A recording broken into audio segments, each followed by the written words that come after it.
Hello again, whiskey friends. I still love the fact that in this hobby for so many years now, I can still get that childlike joy when I find a bottle on the shelf that I have been hunting for months. And what I found was the Elijah Craig Barrel Proof B525. Given that we're 3 months after release, I decided not to do the more traditional review video on this batch. I actually haven't even opened it yet, so this is going to be a fresh crack. Instead, what I'm going to do is pit it in a blind flight tournament against all of the other B batches I currently have in the house. The only two I am missing is the B517 and the B519. Everything else I have right here. And thus, instead of a review, we will just see how this compares to all the B batches across the years. So thank you for joining Whiskey Friends. Let's kick off the show.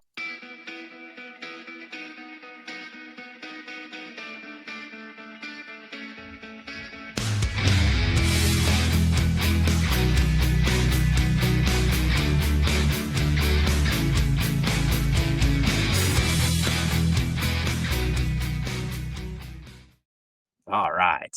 So how we're going to pull this off, I've got glasses, I've got stickers to put on the bottom of the glasses. Gonna randomize, and also because this is a fresh crack, I'm going to essentially walk away, edit it all out, but leave these open for probably 20 minutes. Give this thing a chance to breathe.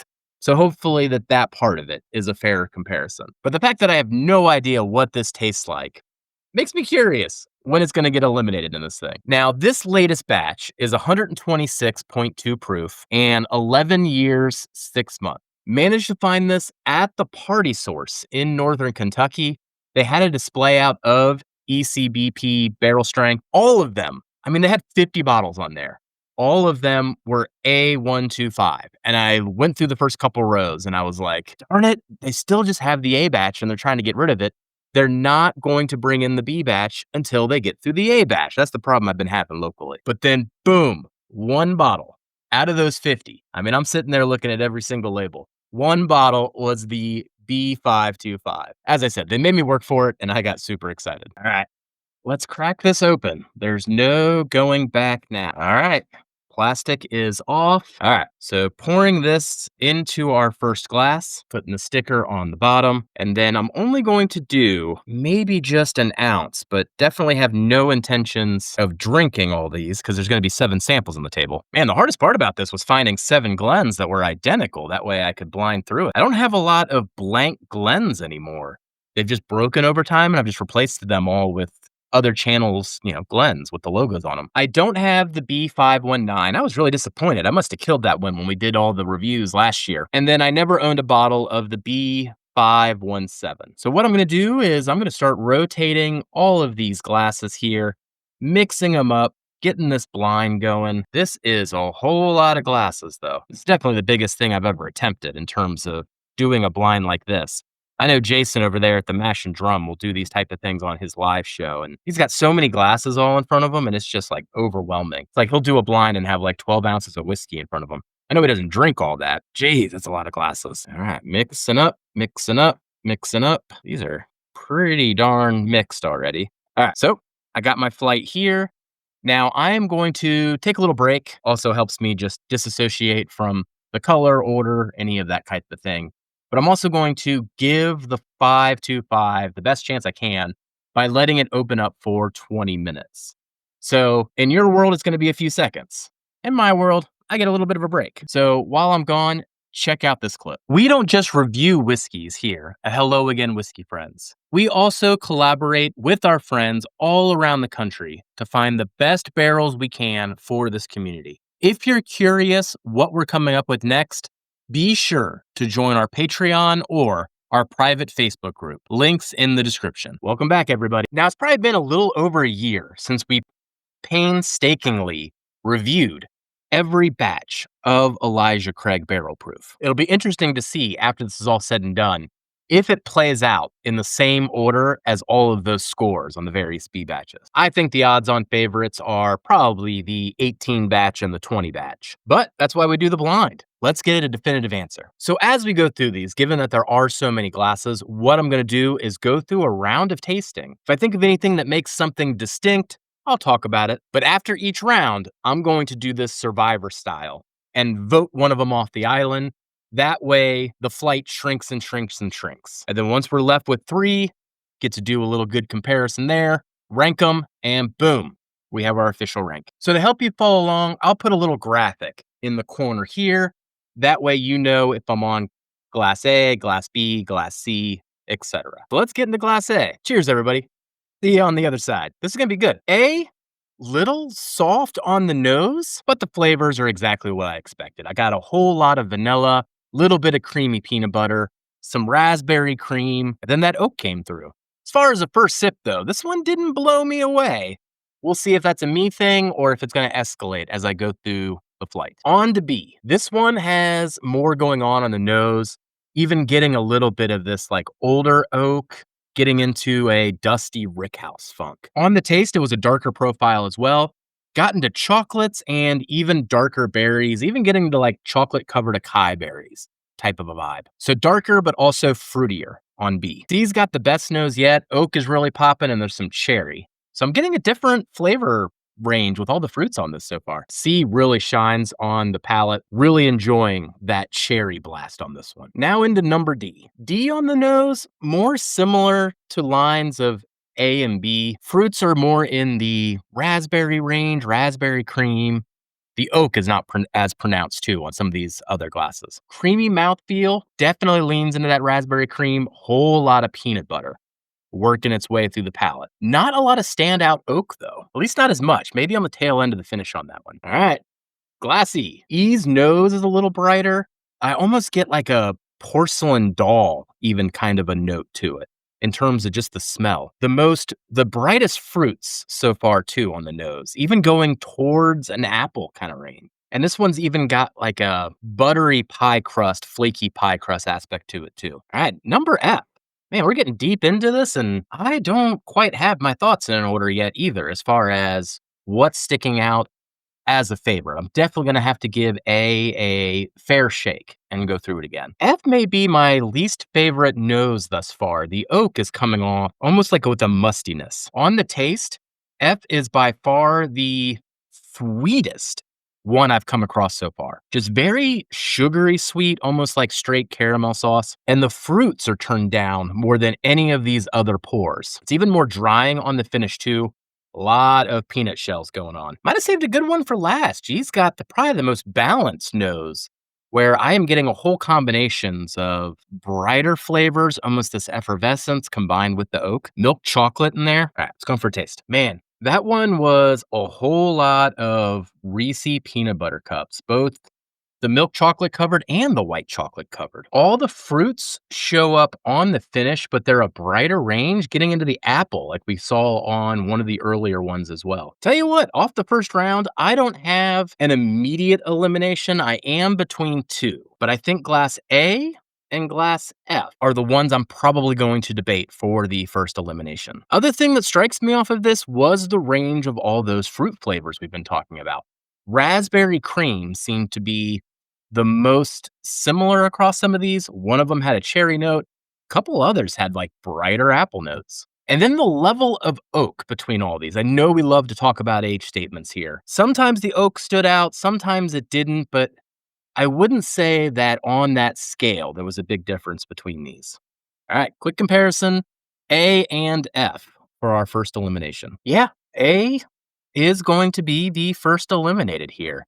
You know, I gave it a fair shake, even though it was the one that pulled the rough spot being the first in the Royal Rumble. The flavors on it are fine. It doesn't have as much of a flavor punch as many of these others did, though, when it comes particularly to the finish. I think this one drops off on the finish more than the others. All right, let's see what we got for our first elimination. So the B523 is out first. So the B523 is the first out, 124.2 proof. Not surprised one of the more recent years went out first. Am surprised the lowest proof one is still holding strong. All right, we'll put glass A to the side because, of course, there has to be a blend after this is all said and done. So I'm going to give each of these a sip. I'm not going to talk about it, though, but I am going to come back to you with another elimination. All right, I'm getting a feel for these. Now, at this point in the tasting, the flavor notes are starting to come together. I mean, there are distinctions here and there. I don't think this is a competition of flavor. I think this is going to be a competition of the experience, the complexity of the flavors, the transitions of the flavors across the palate, and particularly the length of the finish and how much I'm enjoying that finish. I really think those are going to be the characteristics that distinguish these. In a strange turn of events, F is actually moving up this round. It's now a comparison between glass D and glass G. I think of all of them, G has the shortest and less distinct finish. And that is going to be the thing that's now put a spotlight on it and caused its elimination. So, our next batch out of the Royal Rumble is B524. Man, I'm really picking on these later years here. That's not too surprising. And then our next elimination is confirmed. Every time I do this, I just hear Mortal Kombat in my head. Finish him. But yeah, goodbye. Number D. Womp womp. It's the darn B525. You know, I heard good things about this one. But darn it if I just eliminated the 3 most recent B batches all there. Darn it. I mean, it's good.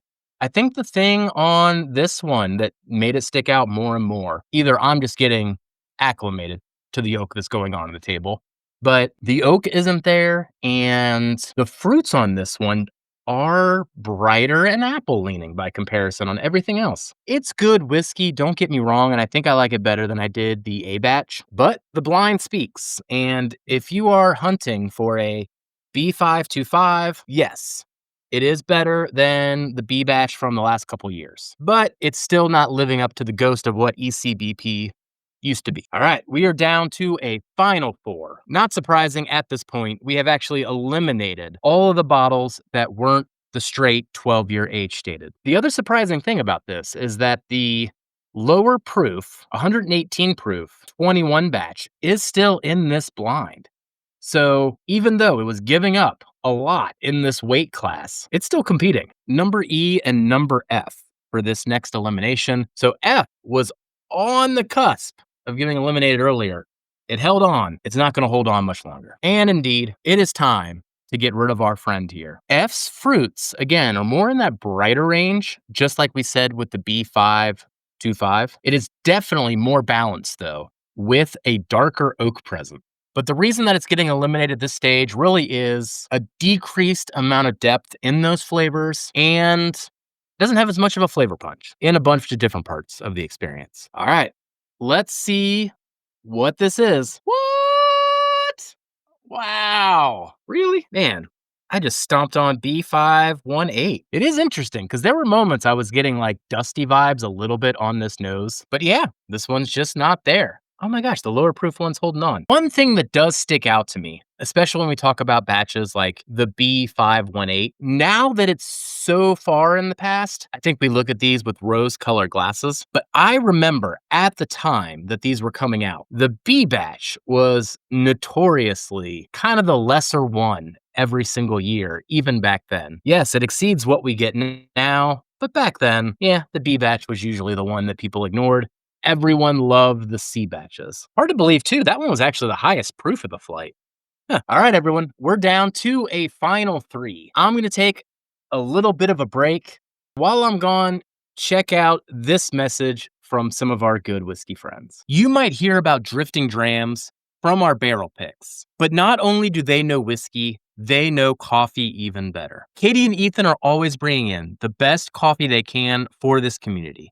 And if you enjoy coffee or you are curious about getting into good coffee, you need to check out Drifting Drams. Fancy coffee for regular people. So check out their website to support a small business that is passionate about what they produce. And they will forever change the way that you look at coffee. All right, final 3. Let's go. What is left is the B520, the 21, and the 22. Once again, I think the B520 is the leader of this flight if I were doing it without doing it blind, but this is why we play the game. Let's see what wins. If anyone's actually curious how long it takes to record these type of videos, I've been going at this for over an hour, taking breaks, walking away, doing different things. But hopefully in your world, this is like the 12-minute mark at this point, and I really appreciate you hanging with me. But we need an answer. What is the best B-bat?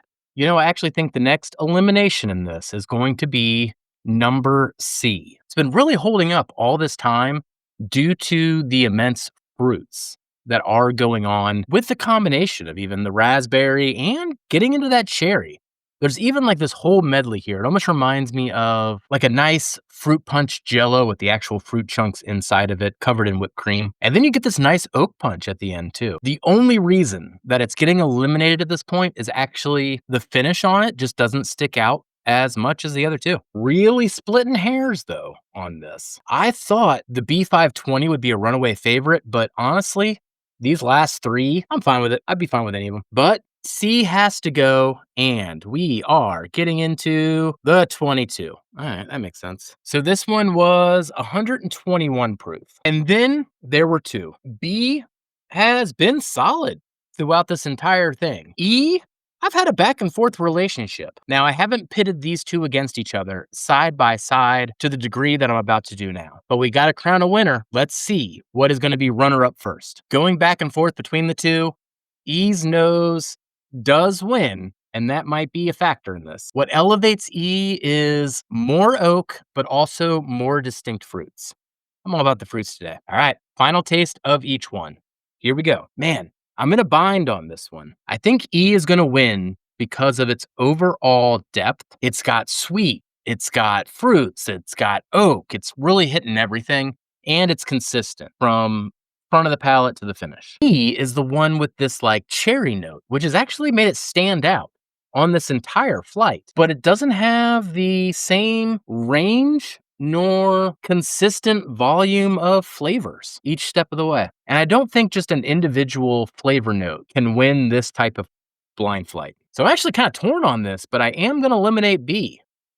I thought for a while there B might win this whole thing. But going head to head, yeah, B's out. So let's see what B is, everybody. We got the 21.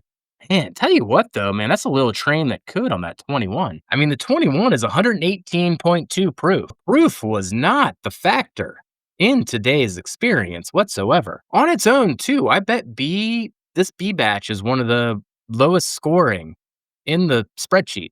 I'll look at that before things are said and done here when we go back and think about how things ranked in the end. Which brings us to our winner of this entire experience. And if you've been following along this whole time, you know the answer, as do I. It is the 2020 batch. 2020 was just a banner year for Elijah Craig Barrel Proof. Probably, honestly, the only year where all three batches were hitters. And while the better nose overall is one of the things that elevated this one to the victory, it also had some of the best balance in the end between sugary sweetness. I mean, this one was the sweetest one of the batch. Balance with the oak, balance with the fruits. But in the end, it was the most complete experience, I think, of all of them after going side by side. Now, I did go back and looked at the spreadsheets behind the scenes because I have independently graded all these. And the 2022 and the 2021 batch were actually two of the lower graded, but they stood out in today's flight. But outside of today's winner, the highest independently graded one was the B518, which was at an 85. All these are pretty much between 80 and 85. Just as you saw me do today, those individual points, they add up and they matter. When you do them blind, they don't necessarily stand out in the same way. But none of these B batches, but the B520 really presented itself on our score sheet. That one I actually gave a 90, and it won today's flight. So when we do these reviews overall, I guess the thing to keep in mind is like each point matters, and there are reasons that things stick out. And even in this setting, the cream rises to the top. So at this point, there's really only one thing to do, which is to just pour all of these random remnants together and make a master of Elijah Craig Barrel Proof, as if I haven't had enough of Elijah Craig Barrel Proof up to this point. All right, I just dripped all over my hands. That smells pretty good. Actually, like a lot of corn on that particular sniff right there. All right, Monster Blend. Let's see how they all stack together. Cheers, everybody. And if you're here still, hit that like and subscribe. If you haven't subscribed already, we're going to do sciencey things like this. We're going to do reviews. We're going to do top lists. Kelsey's over there doing cigar pairings and having a whole lot of fun. But at the end of the day, it's just whiskey. Let's have fun with it. Oh my God. This nose is actually the best nose I've had today. This nose is so good. Like, there are so many fruits going on. It's so sweet. It's got the oak. The peanut butter's there. I mean, there's a vanilla swirl. There's everything I want in this thing. I haven't taken a sip yet, but come on, blend. Live up to that nose, because that was awesome. Yeah, the blend wins. All right, if you got all the B batches, roll them all together. That's the best way to have them. Man, I'm not even drinking this in the B glass. I'm drinking this in the A glass. All right, pouring this in the B glass. Yeah, the B suicide is the best way to experience the B series. Can't believe I just did all of that just to determine that my favorite's my favorite, but it's even better if you just blend them all together. All right, now whether to submit this to Jason for next year's blend again. We will see. So thank you for joining Whiskey Friends. And always remember, you can always find more whiskey, but you can never have enough whiskey friends. So take care of those around you, and we'll catch you on the next one. Goodbye, everybody. Thank you for watching Hello Again, Whiskey Friends, everybody. A big shout out to our amazing Patreon community. If it wasn't for you, we couldn't continue to produce the content and barrel picks week after week. And for everybody else out there, be sure to hit that like and subscribe. It really helps the channel more than you know. And we'll catch you on the next one. Goodbye, everybody.